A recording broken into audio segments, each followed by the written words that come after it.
what is really happening here? I was asked to say, why should we, the people, say no to the special intensive revision, of our voter rolls? Well, let's just take a step back and say, imagine an invisible eraser quietly moving across the voter rolls, wiping away names it's meant to protect. Here's another one.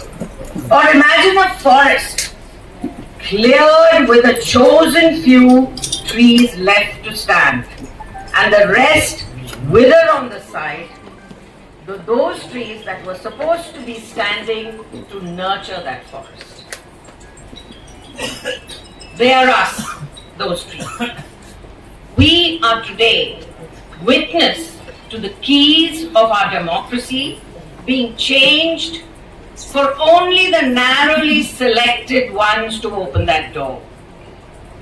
Those keys are being taken away one by one. All our turns will come, ladies and gentlemen. We are talking about some other state. You may be thinking so. But that state is part of this country, and those people are part of us. So, they aren't just gagging us. They are just writing our names out of existence. Just please take that in. The existence of us as people, the existence of this country as it is, with its composite culture, with its richness it has. What's being described as a so-called revision is actually, what is it? It's erasing. It's all about disguise, distortion, selective invisibility, or deletion. Yeah? So, there are all these technical terms and we all can't relate to it, and that's all fine. But let's hold on to the crux of it, which is our existence being erased. Yeah? You may not, we all don't relate to all the technicalities, but we must know what are we going to be subjected to. That is the reason all these speakers have spoken before me, in terms of bringing this reality to us from different perspectives. I'd like us to picture this as the unweaving of our nation, our nation's fabric. Democracy is meant to be a fabric, woven name by name, each voter a thread in the larger cloth of what creates a nation and a sense of belonging. The voter list is not just a register. It is the loom on which a voter's right to vote is kept intact. An intensive revision was meant to repair and strengthen it, to ensure that every thread holds firm. But oh no, the needle is actually a ripper. It is not weaving anymore. It is ripping. It is ripping the first state that is Bihar today, but it will come for all of us. And this is not to say, oh, agar Bihar mein ho raha hai, to hamara kya jata hai. No, Bihar is where this problem has only begun. Let's learn from it. Let us learn how we are going to fight it. There is nobody there. If you're going to look behind you to ask who is behind you who's going to actually fight this, there is no one. It's us. We are the front line. So quietly, almost invisibly, certain names are just being pulled loose from that fabric, not by chance, but intentionally. From a distance, the cloth for now might look, well, it looks whole, it's okay, it's not happened yet. Yet, under the surface, the weave is thinning. In Bihar, it has thinned by 1 crore people and more. It is thinning. Each erased name leaves a small tear. Every name leaves a small tear in that fabric. Each missing disenfranchised voter, a widening gap. A democracy does not unravel in one grand gesture. Oh no. We are witness to that. It comes apart thread by thread until one day the fabric that once bound us together lies in tatters.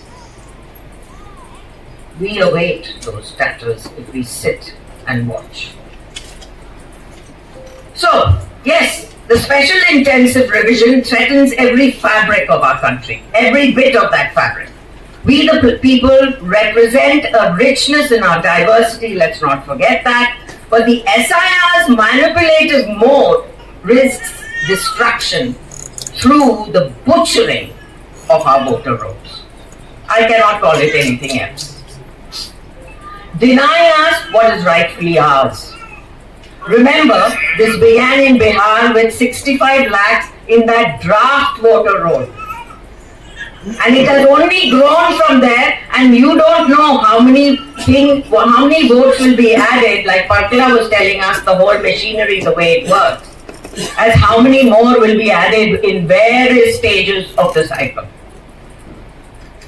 The special intensive revision disregards the process of electoral democracy and integrity, which we gave ourselves through our constitution. If you remember our preamble, it says we give ourselves this constitution.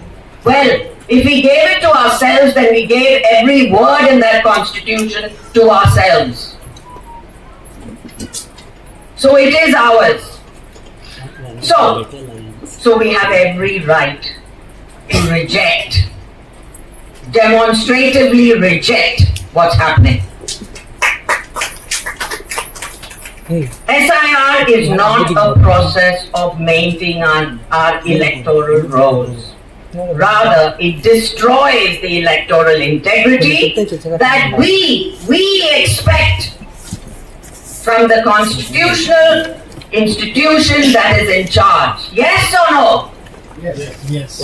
So SIR, we must be much more shrewd in the way we watch what's going on and how it informs our actions.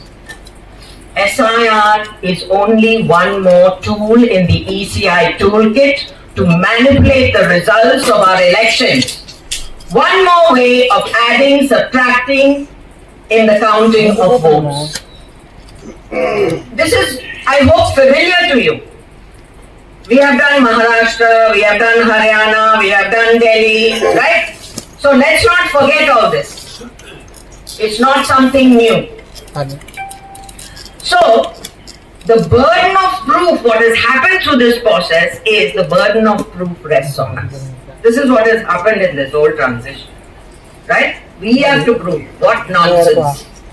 Who said we have to prove? Nobody has told us we have to prove. Who is a flawed ECI if selected in a flawed way to tell us that we have to prove that we are supposed to be citizens of this country? We have to stand up. Moreover, this SIR, I love the way it is a sir. Have you noticed? Sir. Yes, sir. So, moreover, it has never been done before. Never. There is no special intensive revision in the rule book. In spite of what the ECI says, it's never been done before. SIR has been initiated by an election commission that was constituted by a deeply flawed, biased process, and we have seen them in action, so let's not sit and argue about that anymore. That argument is closed. That one's sorted. And the judiciary, well, there was enough said this morning about it, but I just want to remind us. Ambedkar said, the judiciary is the guardian of the Constitution. It serves as the custodian of individual liberties and ensures that the rule of law prevails. But what? But the judiciary has been unable, almost with their hands tied at the back, I feel, to disallow the SIR in spite of its unconstitutional intentions and outcome. I mean, it's staring you in the face. But it is not something the judiciary finds is important enough, I don't know. Urgent enough, I don't know. Or something that needs addressing in the right way according to the Constitution. So, let's be clear about a few things so that we can inform how we want to go from here. Who are the primary stakeholders of this democracy and its electoral process? We are. We are. Our voter rolls, our elections, held in our interest with our participation. For the process of democracy to be continued freely and fairly in our name, are we being treated like the primary stakeholders by the ECI? Well, recent evidence only reconfirms a clear no. We the people gave ourselves this constitution and we now stand here to push back for not working in the interests of the people, we. Are there other actors we should be looking for fulfilling their responsibilities and obligations? Yes. Through the process of democracy, yes. The opposition, but more on that later. Why is the ECI behaving? Why is it so concerning the way it's behaving? As part of ensuring elections are held in a free and fair manner, the ECI needs to conduct itself and fulfill its constitutional obligations. But obviously, it doesn't. As voters vanish in tens of lakhs, in other words, SIR, from the voters list, a massive breach of trust. Please take this very seriously. Our breach of trust means something. If we were to call out there is a breach of trust from the people of this country, that is serious. And that is because it calls for it, because there has been that much of abuse of the system. As that this does not serve our democracy or our constitution. Yeah? So, because they are supposed to work in our interest. There is a complete loss of faith. You might see it also online. There was some, video going around about a press conference, where people were talking about how they were suddenly involved in getting votes cut off or something. In 2 hours, 70,000 people had watched that video. The ground is swelling, people. It is not that we sit here and think, but nobody else will stand up. That is not true. Not true. And let us stop talking this narrative that why are we abusing ourselves in the process? By saying no, but if you're saying, the people are not ready, we are saying we are not ready. Right? That's not possible. The house is burning. Are you going to just let it burn? So this complete loss of faith. Because why? Complaints mount and there is no response. It's like, impunity in another flavor. Not a flavor that we've seen before. But let us just not forget. We can go on saying, but the ECI is like that. We have a right to know. These are the things that we need to hold on to. We have a right to know. We need to know it is our election. It is our democracy. So, a few words for the ECI. As a constitutional institution, ECI, why are you committing daylight robbery on the people of India? Are you subservient to the current ruling party, thereby deliberately sabotaging the system as the various reports on your misconduct reveal? You cannot disregard discrepancy notices. Civil society, media, political parties have revealed evidence and other concerns. But you choose not to behave as the custodian of the electoral roll, instead maiming the voter list. You may be controlling the system, but you certainly are not supervising it to our expectations. There are allegations that there are infiltrations of the system that any ECI would attend to. Why aren't you? ECI, you aren't coming clean to the electorate on infiltration, cyber attacks, safety and vulnerabilities of the system. Your job is to convince us, the electorate, and be transparent as to how you have looked into the controversies and complaints. Our confidence in you is paramount, nothing else. Not some other party. Well, let me just put this to you. What seems to be happening?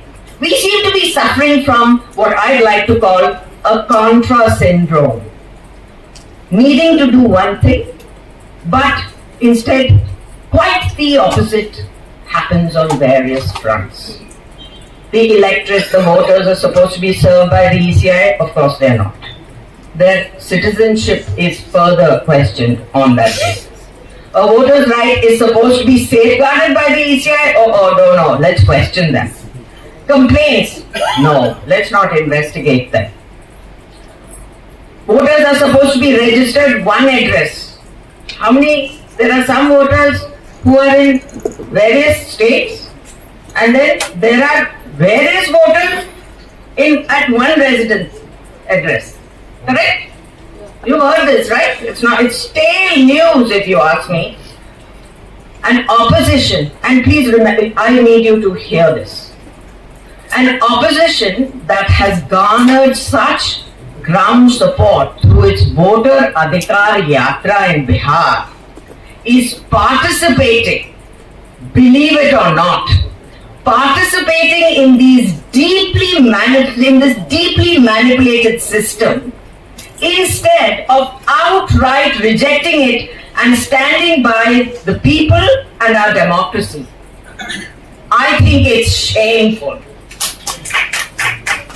Why did you do your voter Adhikar Yatra? What, was it some ego trip? And then when you garner all that support, what do you do with it? You tell yourself that, oh, अब तो election जीत जाएंगे क्या? पागल हो गए हो क्या? Voter list fixed है, आपको जिताएंगे भी. If they make you win, they will take all the other states next year. So either ways, we will lose. We will lose. They will, reinvent themselves for another flavor. A ruling party, this is the opposition for you, the way it's behaving. A ruling party safeguards and governs by the constitution, which we have gone out of the constitution on which it took its oath to serve us. So, we the people are the centerpiece of this democracy. Right? Are we not? Because we must behave like that. Do you feel that today? That you are the centerpiece, or you should fight to be the centerpiece? Because we'll have to be. At some point, we will have to come into our own. Instead, because we are in this brain of ours, not brainwashed into thinking we are nobody, we are being eliminated as the primary stakeholders. So that the government, and this is important, the government can continue to rule in our name, but not be responsible for what we desire. No sense of responsibility or obligation. This is where we are going. So, how the ground has shifted by this election commission to favor up one party instead of serving the interests of we the people, the electorate. Now, I'd like to address you directly. History will put us down as the witnesses of this manipulated, managed decline of our democracy, while we resist or not behave as the primary stakeholders. Let this be the time for the sleeping giant to awake. Who is the sleeping giant? Do you have any ideas? Any ideas, people? I don't know who I'm talking about. Do you? We the people. I need this loud and clear. We the people. Yeah. So, I need more than that. Loud! We the people. Yes! So, we the people need to rise as that sleeping giant. We the people are those central sovereign stakeholders. We stand here to push back to defend our democracy. We the people need to bring our electoral process right back on track. We all need to make it our business to know the threats of our election manipulation, including SIR, and the ECI's other misdeeds, and sound that alarm. We need to pressure our state governments to take a stand against SIR. We need our opposition to stand firm with courage beside us to reject SIR and defend the democracy we are. Saying no to ECR can only happen through action. Oh, awaken, sleeping giant, the country needs you. Nationwide, voter roll revision is beginning as we speak. What are we going to do? What needs to be our response is our stand against SIR is being initiated through, this is the first one, through this Chennai public meeting. There may be other things happening, I am not discounting those. But the Chennai public meeting here is a start to something which can never stop till we attain what is rightfully ours. We must together resolve to bring this country back on its feet as a proud democracy with a rich composite culture. We the people have the highest stake in a free and fair election. Nobody else does. Not even those parties you elect. Not even those leaders you elect. We are the only one who has that stake. So what are we waiting for? Remember, this manipulating system depends on our apathy and indifference, which we have done in loads, in kilos. We have shown our apathy and indifference. Right now, it is tipping point. So out with the apathy, out with the indifference. The threat is palpable. So let's also remember, we are not going to remain a democracy just because one or two states say they are going to be vigilant. That is not going to happen. This is not each state to their own. No. This is a collective fight. And there is no state in this country who should say that we can manage our own. Because there is no own unless it's a collective own, which is called India. As Dr. Balakrishnan said, we are in collective distress. I did feel, when he said it, I literally felt it, that it is collective distress. And it is due to the death of the ECI, unfortunately, the way we know it. Our active citizenry across the country in all states needs to form a broader mass network alliance. And I mean mass. I mean people. I don't mean just organizations and platforms. I mean people to people. We have to join hands to remind ourselves we are not subjects, but the citizenry of this proud country, and to come into our own to be that electorate we deserve. A social audit of the electoral rolls, as Mr. Devasayam said, and to take it to the panchayat level is where we need to go. With direct voter involvement, only then we will allow the SIR to take place. We must put this as a condition that we will not have an SIR in any of our states unless there is a social audit that we will do in our states with our panchayats.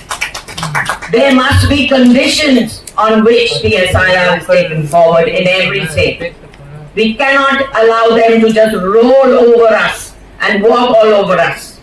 Let's not forget, our tax-paying money is being used to build a manipulating and manipulated election system in our name.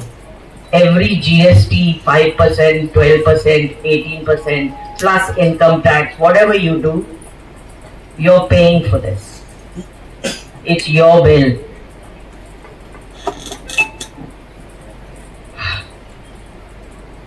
In Tagore's poem, Where the Mind is Without Fear, he talks about leading the mind forward with widening thought and action to find ourselves awake to freedom. This freedom we must attain by us, all of us. We fought for our freedom for 90 years, but we got democracy for free. Not anymore. We will have to fight for her. This is our Chipko movement. We have to embrace this democracy to defend her and to defend ourselves as this rich, wonderful country that we really are. Thank you very much.